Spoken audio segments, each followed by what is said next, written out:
Navigating the world of business, especially in a country like Lesotho, can sometimes feel very, very overwhelming. Well, we often ask and wonder how entrepreneurs like House of Linford survive and really just make ends meet, especially in the industries such as manufacturing. In today's episode, I have the privilege of talking to a dear friend, a trailblazer of note, and of course, the House of Linford founder and owner, Nell Segesa. And in today's conversation, we're going to talk everything entrepreneurship, business, and of course, how she survives in such a cutthroat, competitive industry. Without wasting any more time, hello fellow trailblazers, welcome to another episode on My Money Adventures podcast. If you're new to the channel, my name is Tukiso TK Tebe, and on this channel we talk everything finances, well-being, and wealth creation. If you have not yet done so, hit the subscribe button and be part of the Trailblazer community, because you do not want to miss on these life-changing, thought-provoking, but most importantly, inspiring conversations about life, business, and so much more. So, my dear friend. Hello. How are you? And welcome to My Money Adventures podcast. I am good, and thank you so much for having me. I've been wanting to have you on this podcast for quite a while, and life will be life and things will happen, but you know, when it's time, there's something that you said yesterday when we were talking via phone call, when you said that when things are aligned to the purpose, they sort of fall into place, and I love that.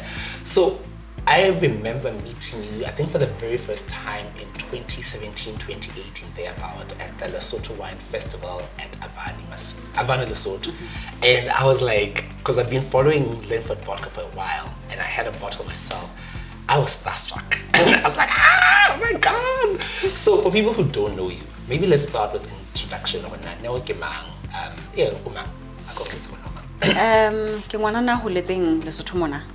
I did majority of my schooling here, and then I went for tertiary in Pretoria. So that is where the passion for food and turning, the simplest food into something different was born. Then I volunteered at a couple of places, also got jobs, and then there was unemployment, and then there was a business. Interesting journey. Yes. So I would like to say I didn't choose to be here. It was more destiny, really, because I really tried to run away from being in business because my mother was in business and it was cutthroat. So I have always tried to stay employed for the longest time, and that didn't work so well. Sure. Okay. I think, wow, you've literally got I want to take it a step back, because this is also Money Adventures with TK. If you were to use one word to describe your current relationship with your money, only now and not the business, what word would that be? Relearning. Sure. Okay, unpack. I am the only child, so I have had to not really sweat for a lot of things, but life happens, and it's almost like things get stripped off you just for you to learn. So I had to literally develop a relationship with money, whereas I didn't really have one from childhood. And that was the only way I could survive, because as you grow older, you unfortunately have to fly out of the nest. So I have had to relearn a lot of things. And I think for somebody who also follows you on social media, constantly you post, learn, relearn, in fact, unlearn, relearn, right? Learn, unlearn, relearn. Talk us through that. What's that about? We are raised with a certain notion. You realize when you are older, or even in the path of life, that you have to unlearn certain things. I'm going to make an example. In your family, honality norm that are just in the family, and we don't even negotiate that. You grow older and you start to craft life for yourself. Sure. Some of those things don't work for you, so you have to unlearn them, and you have to relearn new norms for yourself that are substantial to help you as a person, personally. Yeah. So you, education-wise, you start in Lesotho and then you go to tertiary in Pretoria. what do you study that eventually led you to falling in love with food and all the other things that you mentioned earlier on? What did you study? Talk us through your academic journey, so that people can appreciate House of Linford and how you got into that space. So what did you study at varsity? So after my grade 12, I took a gap year. My mother thought I was too young to go to school. Really? Yes. She was like, no, you're not. You're going to get confused. You have no idea what you want to do. So take a year off and figure yourself out. Okay. So I took that year off and I figured myself out and I decided I'm going to do biotechnology. I enrolled and I got in. The first year was tough. I flunked 2 subjects which were my majors. Majors at that. Majors. And I decided to pick a different course. And I didn't think she would find out. She got an acceptance letter. She called me and she said, remember you took a gap year and remember you promised that you're going to finish. This is not negotiable. You're going to finish. Whether you're going to finish in 5 years, 6 years, 7 years, I really just don't care. But you're going to commit and you're going to complete. So I did biotechnology, got in through the degree program. And just as I was about to do my master's, I realized, no, maybe let me just hold it off for a bit. Yes. So when you're going through this process, you mentioned that you're the only child. Who are you talking to? As a sounding board, who are you talking to? Who are you venting to? Because obviously you can't talk to your mother. She's holding you accountable. So who are you talking to at this point in time? I write a lot. I write my own thoughts down. I also make friends. But in the making of friends, it has to be a certain quality type of friends, because I take my friends as my sisters. So I used to have 2 or 3 friends, but they obviously didn't understand because we're first year, second year. They really, if it doesn't work for you, jump onto the next ship. And that's exactly what I did. Just to be put back into that ship that I was running away out of, yeah. Okay, so you finished varsity, did a few gigs here and there, unemployment.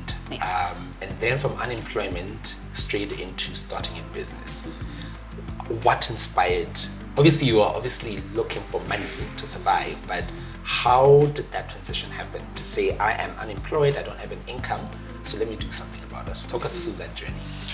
So I volunteered at school and I did a lot of lab work. So in the lab work, there's a couple of things that you do. Distillation, you extract this from that, quite amazing things. So I then realized that, okay, so we can make alcohol from the things we have in the lab. This is it. This is it for me, because majority of the time we had group work, and the group works, you know how when you are always in groups, you guys want to find something else to do when you're done with the schoolwork. So we always wanted to, unwind and drink, and then we always had to buy alcohol, which didn't make sense for me because I'm like, we can make this, so why don't we just drink what we make? So basically half the time we were drinking the alcohol that we made. And then when I didn't have a job now, I just decided just to give a few gifts. I remember I made 16 bottles that year. It was 2016. I made 16 bottles for 16 of my graduate friends. Sure. And that's how the business started. Sure. One person posted it, and it flew. Yeah. So now that 16 bottles later, posting on social media, it flew. Talk us through the brand story. Then what happens? Because I think a lot of business owners get stuck in I need to start the business. I can see there's a demand, but now I need to give this business an identity. What's House of Linford's identity, and what's the story behind that? So Linford is my father's name. Ndatuaka died when I was 2. So I have always been longing to have a father figure. My grandfather was there, but you know how grandfathers are. He'll be overprotective, but still there are things that he won't do. He's an old man, or was rather, may soul rest in peace. So I then wanted to feel his presence, and I God knows I tried everything, and I decided, you know what, for me to feel connected to this business and for me to constantly wake up in the morning and want to make it better, that was the alignment and the connection that I would have created with my father. And I decided maybe this business should be called House of Linford.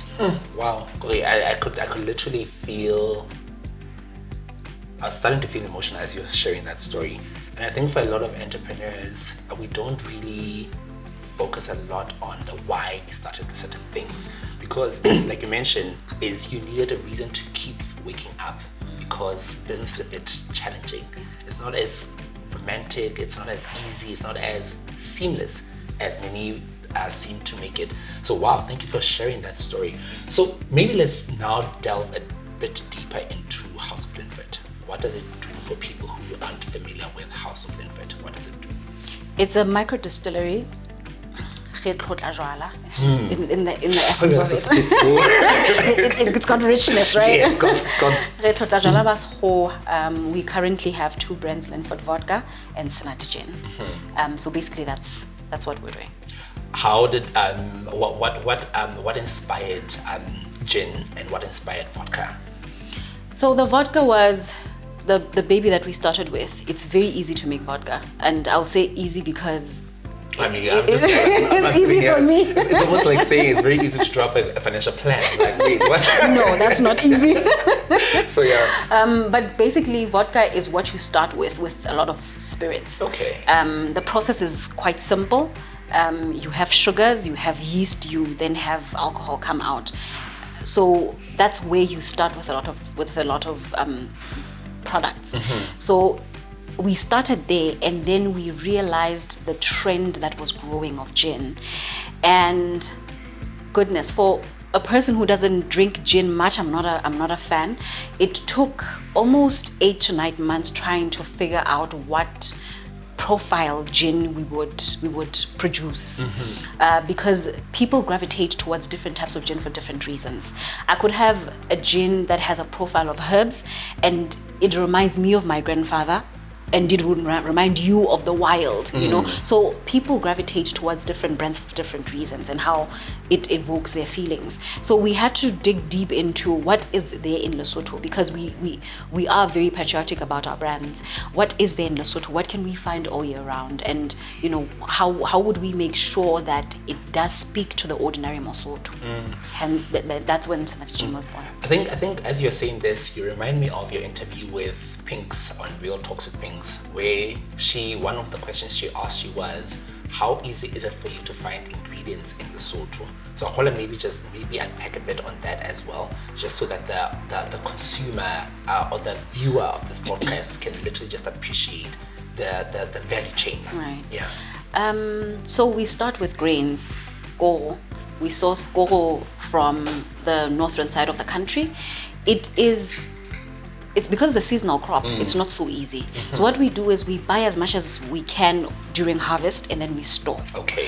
Even the storage becomes tricky because that then, you know, it invites a lot of pests, and so we also need to control that part. So water we're given that. So majority of our product, 60% is water. So that then creates our brands. I'm curious. I'm assuming manufacturing, particularly of alcohol, is capital intensive, right? So back to when you started the business as a graduate with no income and probably no money, how did you get into such a capital intensive business? How did you start? So the 16 bottles were made with an N that... Yes, okay. Yes. So it had a hole at the top, and then it has a distillation pot or tunnel, if I should say. Okay. So everything you can make things at home. It was welded, but obviously you have to use a certain quality of materials to make it food safe. So that's basically where we started. We started with what was in the house at the time. So we just made it work, really. Okay. In 2021, we went to the launch here, Sanata Premium Gin. I mean, beautiful event, absolutely glorious. One of the things that got me thinking as we were at that particular event is investors, you know. Oftentimes young people will say we need to find investors, we need to build a business that investors can be attracted to, you know. For you as House of Linford, a lot of young people also don't want to let go of the ownership. What are your thoughts on that? One thing, you can't be 100% owner of a zero maluti business. You'd rather be a 1% owner of, 1,000 or 1 billion rand business. Basically, that's it. Don't hoard over a business that has potential, because we tend to forget that our businesses aren't us, and we want to hold on. You are merely just a channel, just like a parent. A parent is a channel for a child to come through, and the minute they come through, they literally just follow their destiny. Yeah. How do you divorce yourself from being the face of House of Linford and being now? Because I think that's the other challenge that we have as business owners. Kitukiso, and then there's TKO consultancy, there's TKO financial wellness. How do I find that balance? Yeah, okay. And at which point do you let go to say that at this point the business needs me to be the face, but beyond this point, let it be its own, let it have its own identity?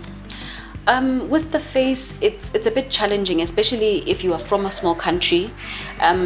I realized that in Lesotho, people sometimes don't even buy the brand, they buy you, you know, because I believe in TKO, I will definitely always support you, you know. Sometimes I don't even have an idea of what you're saying, but I will definitely just put effort into you as a person. True. So that's how it happens, and sometimes you just need to celebrate that. But however, finance, that is the biggest problem we have as entrepreneurs. We don't know how to divorce ourselves from our businesses financially, and that can make or break. It actually can break. I don't even think it can make, but it can actually break a business, because now you are stripping it of its lifeline. You will never see if it's struggling or not struggling, or other innovative ways to help it if you keep on munching off it. You as Nell, that's a very interesting point. So you as Nell, what happens when House of Linford has money and you don't have money, or where you have money and House of Linford does not have money? So when I have money and House of Linford doesn't have money, because I'm a mother, I give. I make sure that it will live. Because if I don't do it, then who will? Yes, we've got investors, but they entrusted me with the vision. So I don't have a choice but to give. But when it doesn't have, when it has money that I don't, I have to just take what's due to me. Sure. If I have a salary of 4.5, I need to take just 4.5, and that's that. Yes. Yeah. And the discipline to Yes. to actually see through. Yes, and if it can afford to buy a vehicle, it doesn't have to be a vehicle that I want. It has to be a vehicle, an MP200. NV200. It cannot be an X1 because it's not going to work. Okay, wow. I think I love that, because personally, I'm also at a stage where, and I look back when I used to be in corporate, when I had a salary guaranteed, but also starting a business. I used to say to business owners to say, you need to separate your personal finances from your business. Yes, you do need to do that, but practically, especially in the early stages of the business, there's going to be cases where the business has money, you don't have money, you have money, the business does not have money. But for me, just that intentional effort to say that I'm going to try to separate them and be disciplined to say that if the company needs a car, a company not a Q8 that TK wants, who also owns this business, you know. So those small nuances really make a big difference. So thank you so much for sharing that. And of course, if you're watching this episode is proudly brought to you by TKO Financial Wellness and Advisory. If you don't know what TKO Financial Wellness and Advisory is, we will plug a video to explain what this amazing company does. So stay tuned, we'll be back after the break. Welcome to TKO Financial Wellness and Advisory, where we confront the reality of the financial stresses that often come with your daily grind. The struggle is real. Employees are investing an additional 13 to 20 hours each month, not only in their professional roles but also grappling with financial concerns. According to a 2023 study by Nedbank, a mere 51% are effectively navigating these financial challenges. In the face of this predicament, we gladly stand beside you as your unwavering partner, recognizing that 62% of South African employees are turning to debt without a safety net. We understand the importance of addressing this issue. Your workforce is the cornerstone of your success, and we are committed to alleviating financial burdens through our innovative programs. Consider us your financial allies, making your financial goals our continued priority. Did you know that over 40% of employed Basotho earn less than 2,500 per month and often make uninformed financial decisions? Join us and we will help you navigate the complexities of managing finances. Imagine tailored financial solutions and transformative educational programs designed to eradicate financial uncertainty. We aren't just consultants, we are dedicated partners accompanying you on your journey to financial freedom. TKO Financial Wellness, where your success is our decisive victory.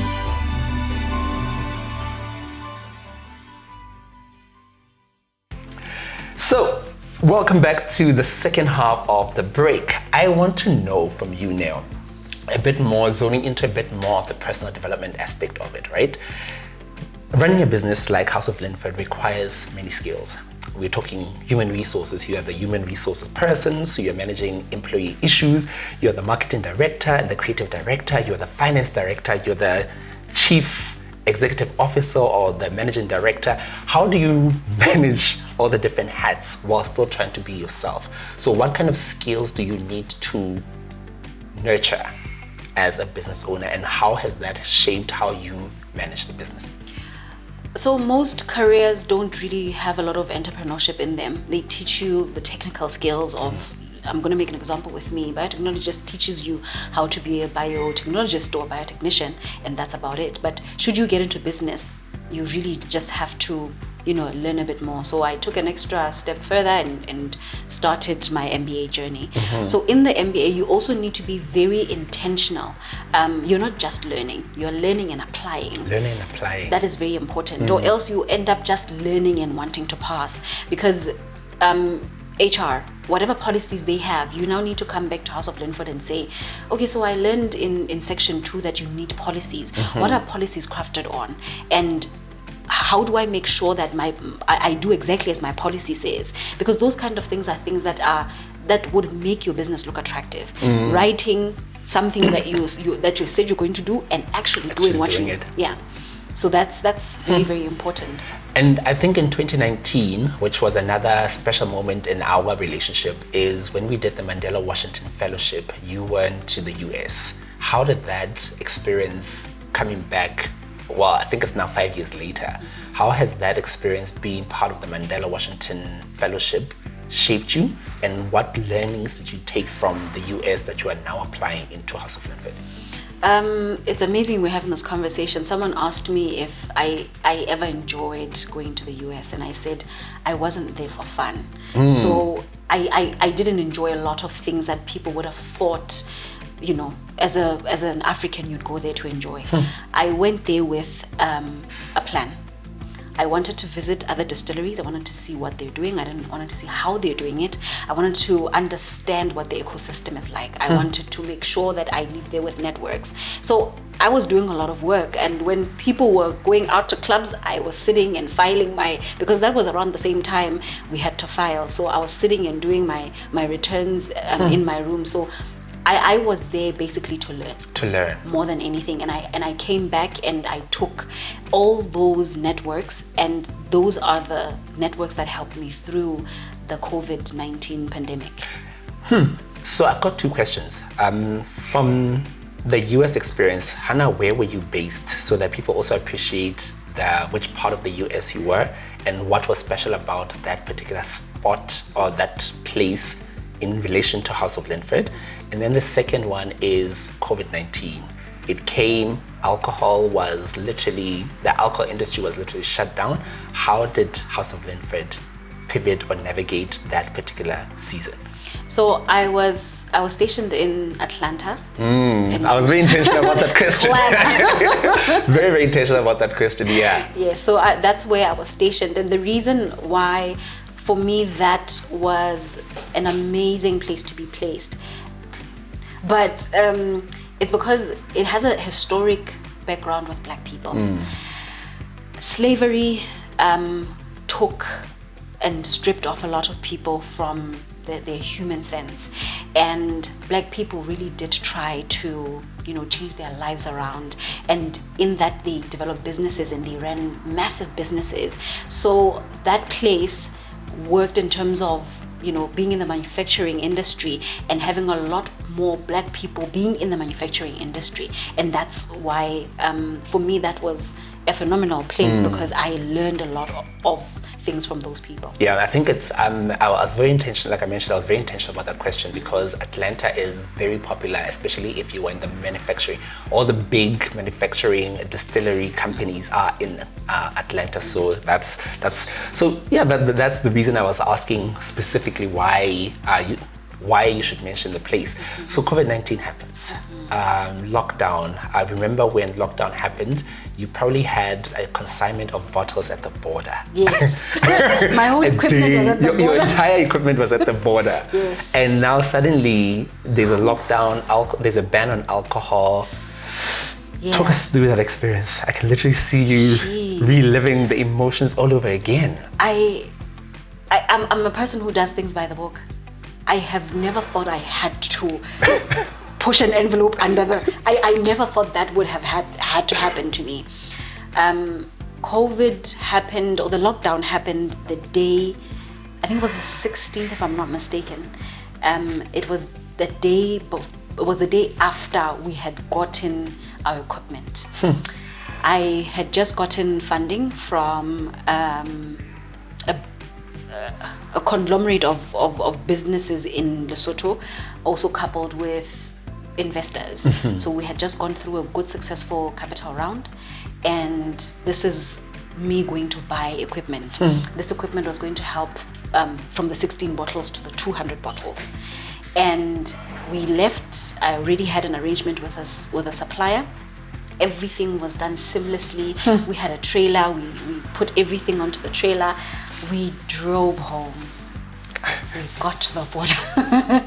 On the clearing side, everything was fine, seamless, cleared all the things. We came down to the border. Ooh. So it's LRA side. At the time it was called LRA. First query. There's a service fee on the invoice which shouldn't be there. Sure. Have to go and fix that. So the supplier has to fix that. I am on the call with the supplier back and forth, fixing things from the invoice itself. And this happens within a whole day. And we underestimate when people say they are stuck at the border. We were stuck at the border, and we had been stuck literally that entire day. Sure. Came around 8 p.m. and I realized I'm not going to be able to do this. I left for home, and the next day was lockdown. And I took a risk. I left home that morning in lockdown, and I went to the border. There was one personnel working at the time, so I told them, listen, I really don't. I can't do this. Don't disclose anything. Please do understand where my situation is. I really cannot do this. I can do anything. And then she says, anything? I'm like, anything at this point, and because I'm desperate. And I thought, you know what, my stuff can get stuck at the border. I'm going to pay rent, and I really just can't have it there. It's going to rust, and it's going to rain, and all the other stuff. And yeah, the rest is history. But yeah, sure. By God's grace, we ended up getting God's grace. God's grace. Yeah. And I think for me, pivoting from now there's an alcohol ban, there's something very innovative that you did from a House of Linford perspective that for me I thought was genius.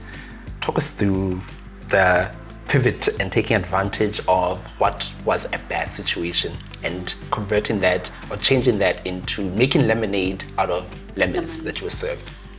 So we then realized that we are not an essential product.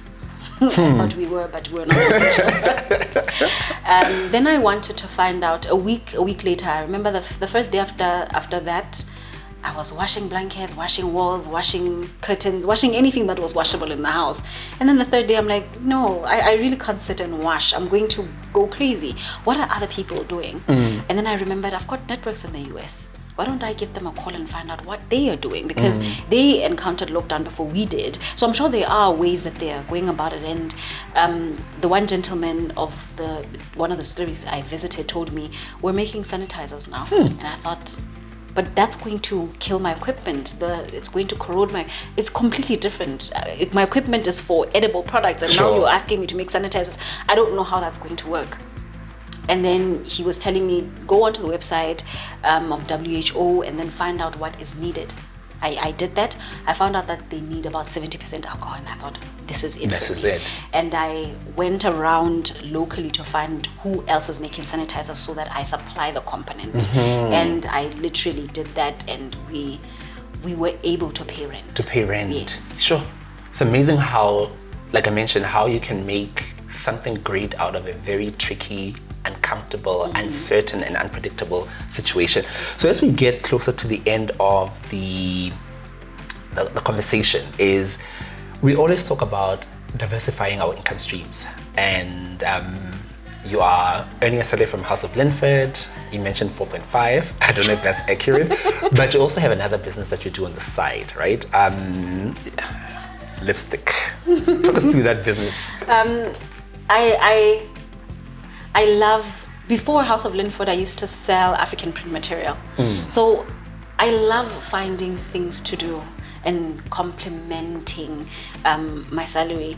And also, I realize it's not such a bad thing to do because I always see you do it all the time. So I love to try different things.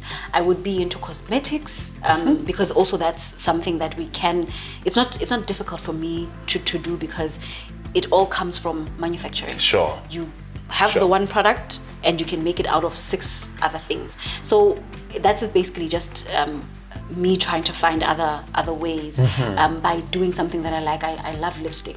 My friends can tell you I will get out of the house with no makeup on but lipstick. On. So it was born, that side hustle was born from literally just passion. What you love and what you do. So I think the second last question is, in fact, the third last question is I lost my train of thought actually.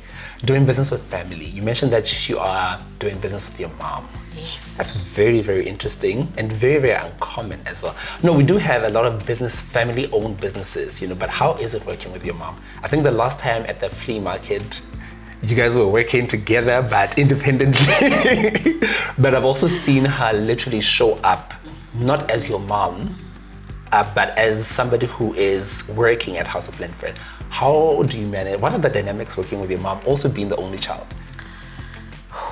Gosh, thinking about it gets me so teary because that woman pulls strings and pulls, she makes sure things happen. She's a believer of my work in every essence. My mom, I would probably say tomorrow, let's harvest dog urine and sell it as, something, a topical cream. She would say, let's go for it. She is goodness. She always has her pom-poms on for me. She literally does that. And even so, in doing that, sometimes she can get a bit too much. Yeah. But I have to say, we need to. So her understanding of policy is also very important because then she knows where to stop and where to, go ahead. I think we had a couple of instances at work where, because I hire a lot of students from the universities, they would feel like, but we're not, your mom is here. And I'm like, but she's not my mother here. She's not my mom. And she's not. And she would even herself make it very clear to them, she's not, we have no relation here because work has to happen. Even in reprimanding, I sit her down and say, but the policy says this, so this is not what should have happened, And she's very open and welcoming to the critic as well. Okay. Now, as we wrap up the interview, it's an exciting time for House of Linford, particularly Sanitizer Gin, all right?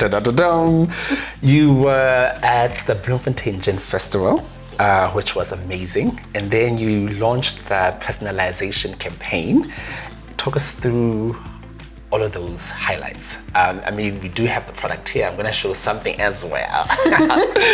If you don't have your name on it, you are missing out. And talking about names, I have my personalized Sanitizer Gin, Tukiso Alukisang, Tukiso Alukisang, Kibikisa Matata Lona di Challenger, Ladi Lifestyle. Talk us through the campaign.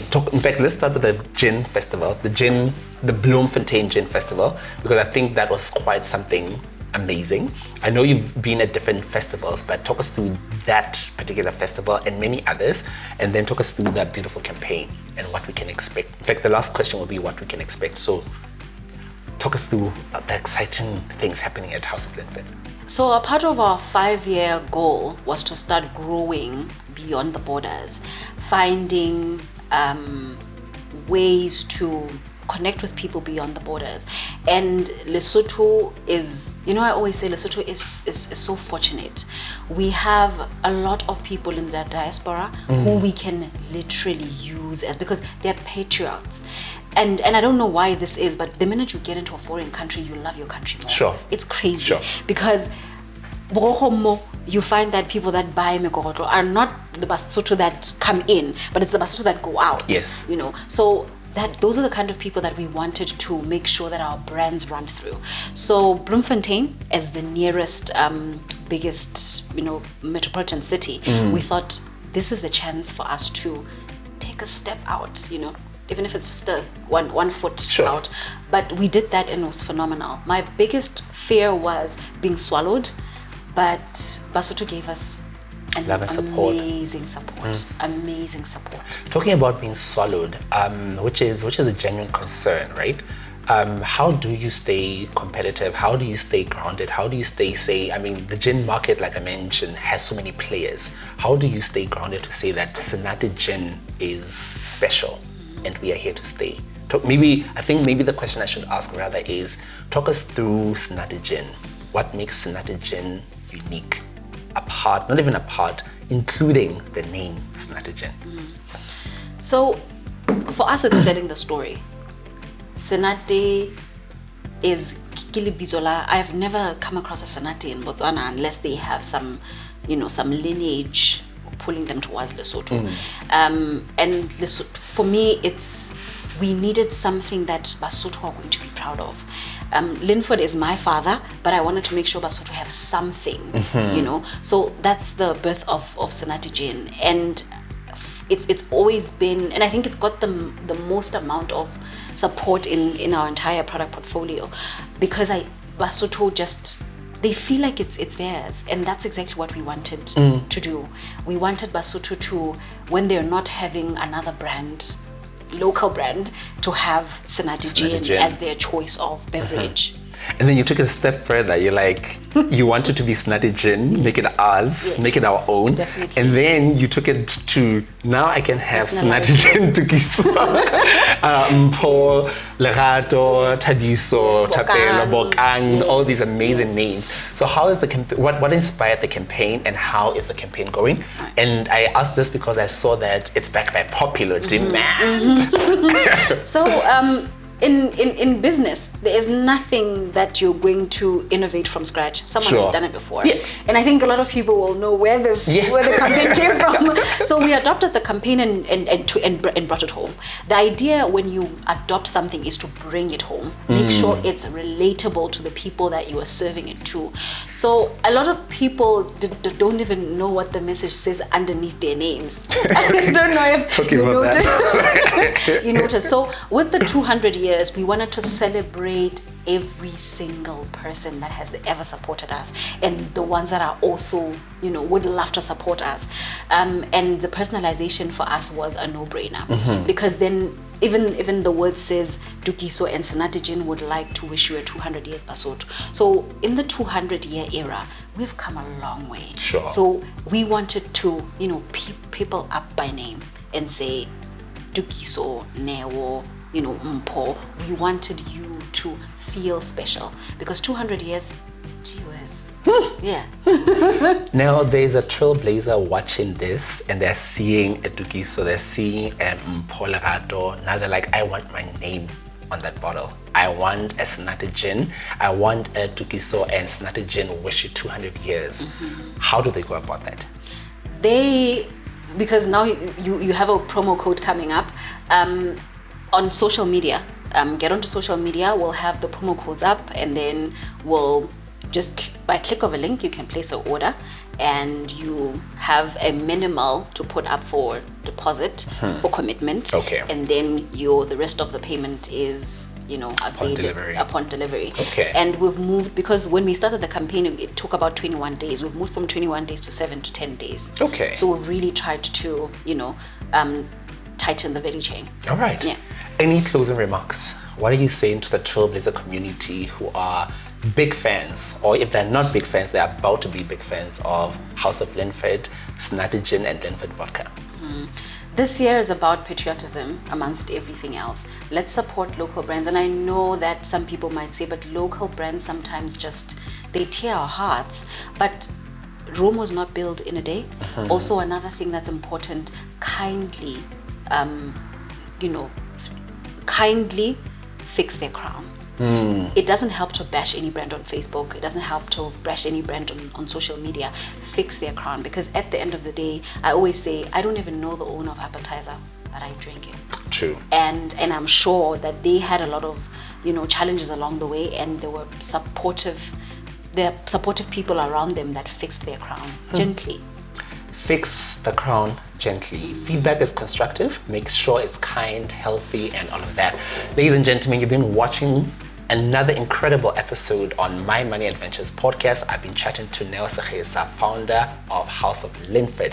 Of course, I'll link all the promo details in the description box below. I'll also plug the contact details if you want to get in touch with them, including their social media platforms. And if you have not yet done so, give this video a thumbs up. Remember to leave a comment below. Let us know what you think about the questions, the conversation, and everything that we spoke about. Do share this with other fellow trailblazers who are not part of the community yet, because if they're not part of the community, where have you been? What have you been doing with your life? I mean, if you have not been part of it, it means that you're also not drinking Sanitizer or you don't have a personalized Sanitizer bottle, right? Don't forget that this episode is also available on YouTube, it's on Spotify and Apple. And do not forget to get yourself a copy of Tjhelete Ha Se Phasile. It's a personal finance book written by Mosotho for Basotho. So when we say speak, support, be local, experience elevation, and all of that jazz, that's where it's at. I'll also link a link to the My Money Adventures Academy for everything personal finance, including blogs, articles, videos, resources, and all that jazz, so that you also have a healthier relationship with your finances. Until the next video, love, peace, happiness. Remember that money is an adventure. Let's enjoy the ride. Signing out. Cheers. Thank you. Promo code. Yeah. Oh yes. So we do have to come up with a promo code. Yeah. We will link it in the video somewhere once we have set it up. We haven't yet done that. But when you do go to all the retailers, make sure to use the promo code TK something. Make sure it'll pop up on the screen somewhere. And then use that so that we can get some commission. I love some money, extra income. A big shout out to my creative team behind the camera. I almost forgot. Titan Lens multiplied times Akatiso. He's changed his social media handles as well, so I don't know what's his new company name or brand name. And of course, Beezer Street will be on the audio for Spotify and Apple, so do follow them, book them. They are amazing, they're incredible. And thank you for being part of the Trailblazer community. Love, peace, and happiness. Cheers. Bam. And we are done. Oh, guys. How soon do you think we can do the promo code? Because the poster is up already. The poster is up already. Yeah. Hannah, what happens with the promo code? Basically, we just need a way to track it. Yeah. The discount, fair. The discount. Okay. 10 rand discount. So. But it can be ordered through you, I guess. Yeah. Not but with the other retailers. Okay. Because we've closed the retail. The retail stores. Okay. Now, he needs to give us. We've done this before, previously. So it's basically just setting up.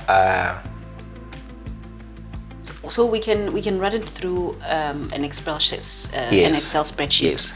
and then we can have the category promo.